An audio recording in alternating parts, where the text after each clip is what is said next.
Ассалаумағалейкум достар, бізде міне шашлықтың мариновкасы басталды.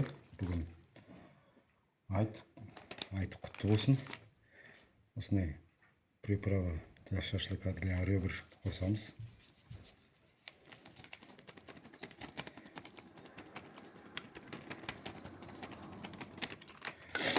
Одан кейін андай кориандр деген бар, кинза молотый деген де болады.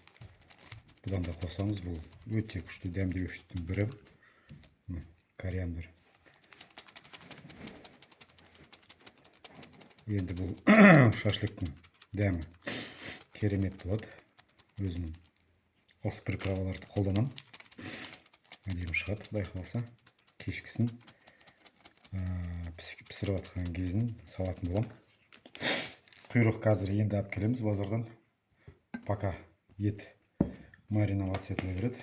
Құйрықты қазір әкеп қосып жібере саламыз. Так, айран қосып жібереміз. Бұл айранға мариноваться еткен шашлик мощный болады, мощный, сочный. Сөйтеміз да, келесі кезекте бізде тұз кетеді. Так, тұзды примерно қосамыз. Тұз қостық. Енді келесі кезекте бізде пияз. Пиязды осылай езіп саламыз. Обязательно суығын шығарып тұрып. Ой, бұл шашлик мощный болайын деп тұр ғой кешкісін. Айт мейрамына байланысты осындай шашлик мариновать етіп жатырмыз. Так, и кішігірім су құйып жібереміз. Ал кеттік піссін.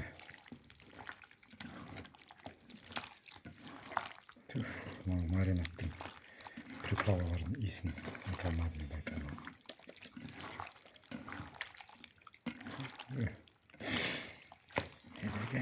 Иісі.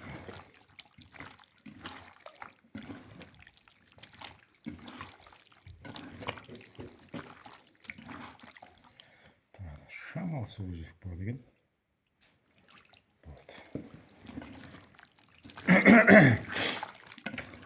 Сонымен бұны қазір бетін жауып холодильникке қойып қоямыз. Құдай қаласа.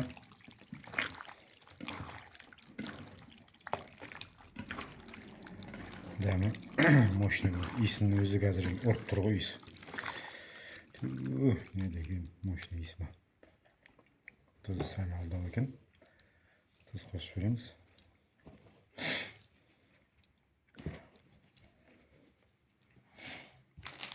Қоссақ та болады екен.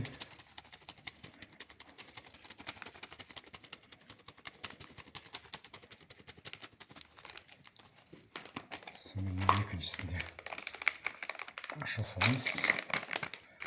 Осы приправа. Ай, осымен болды. Осымен енді дәмі бомба болады. Мощный болады. Түх, иісіне шіркінай.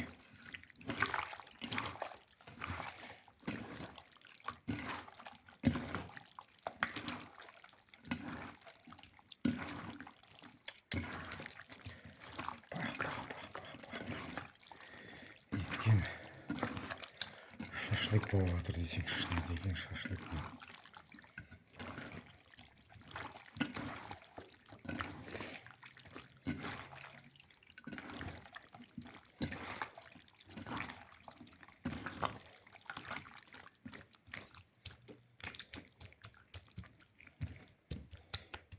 Дәмін көреміз қазір.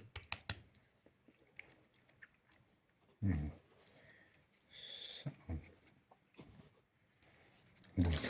Осымен бітті. Дәмі құдай қаласа мощный болады. Бетін жауып қоямыз да, холодильникке салып қоямыз. Кешкісін шашлык пісіреміз. Каналымызға тіркеліп қойыңыз. Жалғасы бар. Кешкісін пісіріп жатқан моментін салатын боламыз. Тіркеліп қойыңыздар, подписка күтеміз. Лайк басыңыздар.